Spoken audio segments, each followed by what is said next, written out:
Remember the days when every time you wanted to play those games, you'd pray to the DOS gods it wouldn't ask for more low memory or extra configuration. Back then, a whole legion of game publishers was shaping our childhoods, but not all of them made it to the modern era. Some burned bright and faded fast, others were gobbled up, and a few went out in spectacular, bankruptcy-fueled explosions. Today, we're digging up those fallen giants, the publishers who brought us some of the best DOS games ever made and then vanished. So brace yourselves as we're about to relive their glory days and find out how they met their pixelated ends.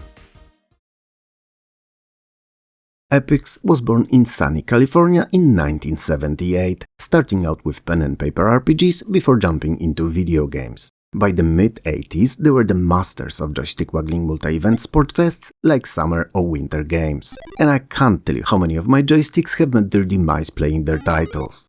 They also gave us the brilliantly tricky Impossible Mission and the high-speed thrills of Pit Stop 2. If you grew up with a Commodore 64 or an early DOS PC, there's a good chance that Epyx's bright, colorful style was an important part of your childhood.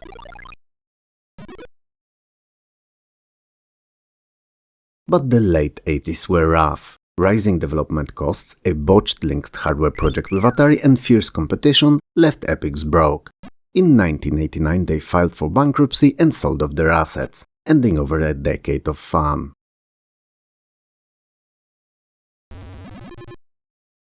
And while Epyx's flame fizzled out in the tail end of the 80s, another company was just getting started building worlds full of wizards and mercenaries.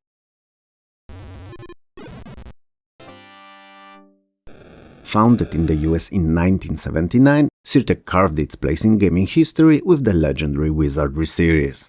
On DOS, the Wizardry series kept dungeon crawlers glued to their CRTs and helped defining a now nearly defunct genre into what it was at its peak. They also ventured into tactical strategy with Jagged Alliance and its expansion Deadly Games, both of which quickly became cult favorites.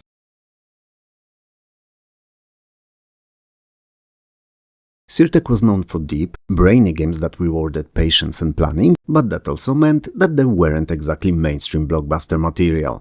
The US branch closed in 1998, with the Canadian arm holding on until around 2003.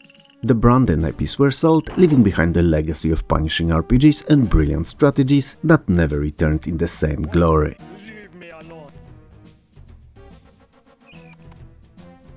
From serious strategy and epic fantasy, we now leap to a publisher that loved its games colorful, licensed and sometimes a little over the top.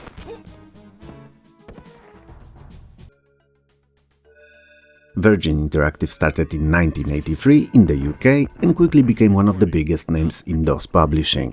They brought us genre-defining titles like Dune 2, so you know, the godfather of real-time strategy, spooky puzzle adventure The Seventh Guest, and license hits like The Lion King and Aladdin.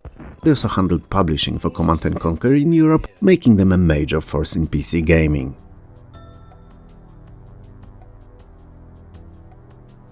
But despite their successes, V1rgin went through a dizzying series of ownership changes in the late 90s. Eventually the name was retired in the mid-2000s after being absorbed into bigger corporate entities, namely Titus Interactive that we'll get to talk about today too. The V1rgin logo may still spark nostalgia, but the company behind it is long gone.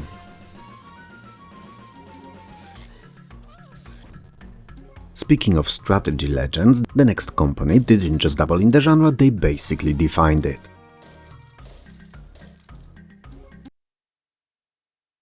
MicroProse was founded in 1982 by Sid Meier and Bill Steely and quickly became a PC gaming powerhouse. Their DOS catalog is an encyclopedia of classics. I mean, Civilization, UFO Enemy Unknown, Pirates, F-15 Strike Eagle 2 and Gunship 2000, every DOS gamer knows these. They were masters of simulation, strategy and making you lose track of time entirely, and their games are responsible for the original spread of the highly contagious one more turn syndrome.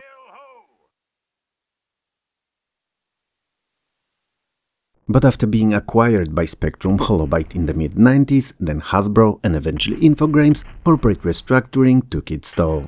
By the early 2000s, MicroProse as we knew it was gone, its studios closed and its name reused, though a new company has since revived the brand in the name only. Key players from original MicroProse are now part of other studios, like Sid Meier's Firaxis Games.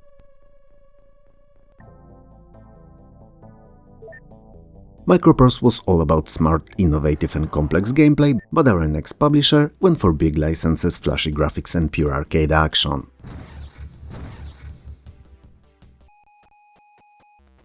Ocean Software was founded in Manchester in 1983 and made its mark by turning blockbuster movies and TV shows into video games. With mixed results perhaps, but they sure did.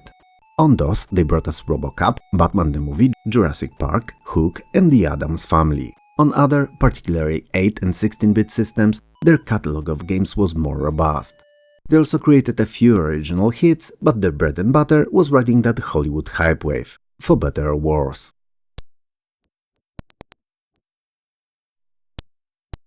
In 1996, Ocean were acquired by Infogrames and their name was phased out in favor of other branding.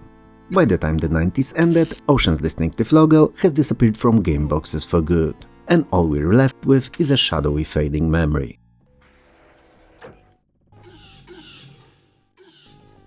From Manchester's movie tie-ins we sail over to Liverpool, where a certain owl logo was about to hatch some unforgettable gaming eggs.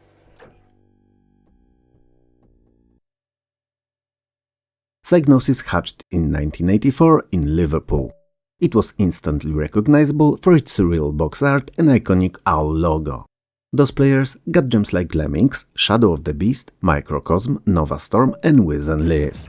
Their games were stylish, often visually or gameplay-wise groundbreaking, pretty much always innovative and sometimes, well, brutally hard.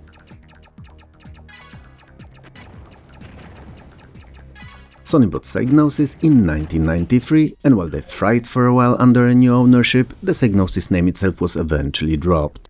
In 2012 the studio, by then called Studio Liverpool, was shut down entirely, ending the successful life of one of UK's most creative game houses.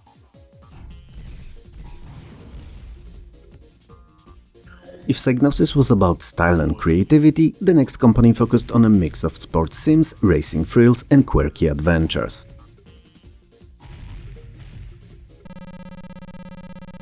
Founded in 1984 in California, Accolade became famous for its serialized games like Test Drive, Star Control, Second One in particular, Hardball and Jack Nicklaus Golf.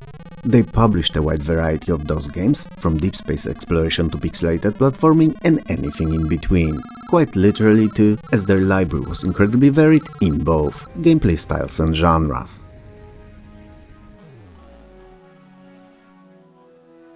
But the late 90s weren't kind to Accolade. A mix of financial troubles and a changing market led to Infogrames buying them in 1999. The Accolade brand was retired soon after.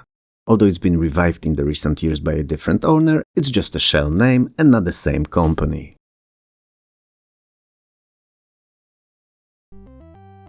Now, if you're into cinematic, story-driven DOS games, our next publisher was basically a dream factory. We've spoke about them in particular in one of my last videos, so you should know who I'm on about here.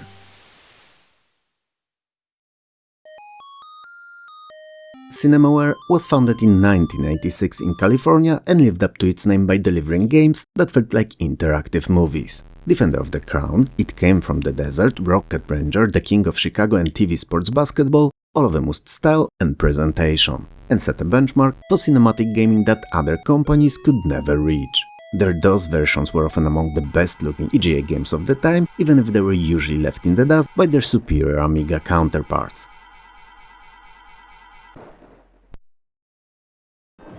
Unfortunately, Cinemaware's creative ambitions were expensive and often misplaced. By the end of 1991, the company was bankrupt, leaving their innovative catalog without a true successor until later revivals under new ownership. Revivals that I will not dignify with a comment.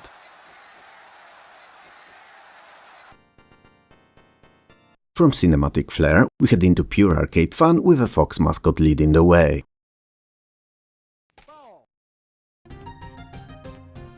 French publisher Titus Interactive was founded in 1985 and became a familiar name to DOS gamers in the early 90s. Their big DOS hits included Titus the Fox, both prehistoric games, Crazy Cars 3, also known as Lamborghini American Challenge, and the Blues Brothers.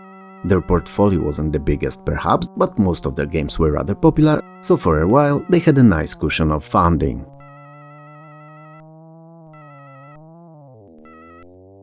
Titus expanded aggressively in the late 90s, too aggressively perhaps even buying Interplay, but overextension and turn-in sales caught up with them eventually. By 2005 they filed for bankruptcy and shut down entirely.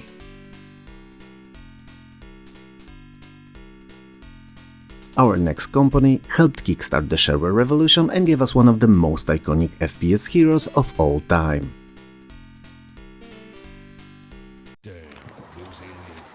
Founded in 1987 in Texas, Apogee pioneered the shareware model, letting gamers try a chunk of a game before buying the rest. On those they were behind Commander Keen, the early Duke Nukem games Blakestone Aliens of Gold and Raptor Call of the Shadows, one of the best DOS shoot-em-ups ever made. They also helped id Software distribute Wolfenstein 3D, and we all know how big that one was.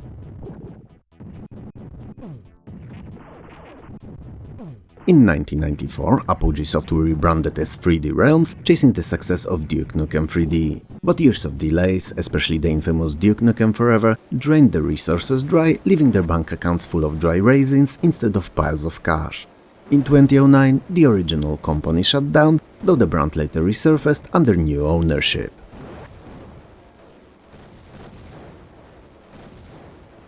The next on the menu is the publisher that went from making consoles to pumping out PC games, and then, as you can probably guess going by the theme of this video, they collapsed.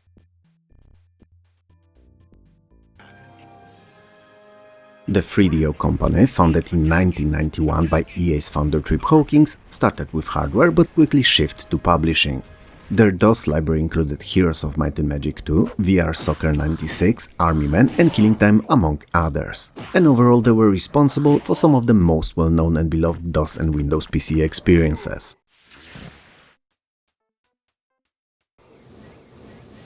In the late 90s to early 2000s, 3DO ambitiously tried to compete across multiple genres, but it overextended itself, overspent, and couldn't keep up with the industry giants. By 2003, they filed for bankruptcy, selling their IPs to other publishers.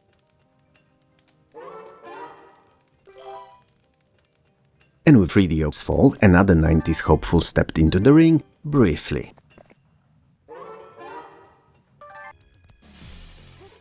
Acclaim Entertainment was founded in 1987 in New York. It was a major player in finding suitable arcade games and then bringing them to DOS. And most of their picks ended up being commercial successes. They published Mortal Kombat, Mortal Kombat 2, hell, most of the Mortal Kombats, NBA Jam, Trog and Revolution X among others. And if you were a teen in the early to mid-90s, it's pretty much guaranteed that you were familiar with the releases. I mean, everyone remembers Mortal Monday, right?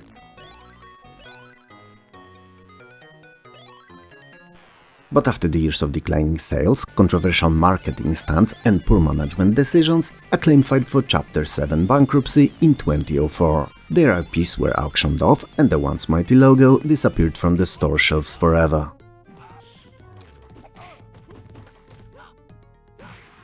But before we close the book on this video, let's make a detour to the whimsical, fun and unexpected devs-filled world of one of the most beloved adventure game makers of all time.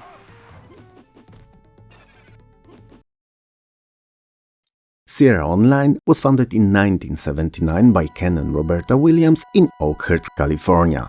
They quickly became synonymous with story-driven, puzzle-packed adventures and overabundance of in-game devs. Their DOS classics included many seminal series like King's Quest, Space Quest, Police Quest, yeah, plenty of quests indeed, but also Gabriel Knight and Leisure Suit Larry and others.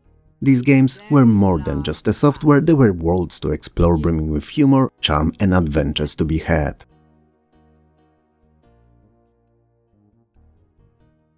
Corporate shakeups after the 1996 acquisition by CUC International led to a turbulent chain of mergers, and by the early 2000s the creative core was gone and Sierra limped under Vivendi until it was eventually retired in 2008. Their legacy shaped the adventure gaming as we know it today.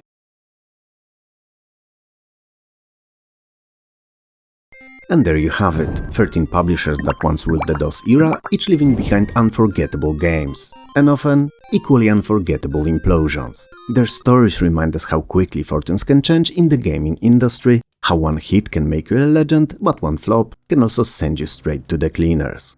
So next time you boot up an old DOS classic, take a moment to remember the companies behind it, even if their names are nothing more than just nostalgic logos in your memory. Because in the end, the pixels may fade, but the legends never truly die. What were your favorite games by these once giants? Let me know in the comments below. If you liked the video, hit the like, share and maybe sub too, and if you'd like to be reminded of new uploads as soon as they drop, that bell down there is the way to go. Thanks a lot for watching, take care of yourself, and I'll talk to you soon.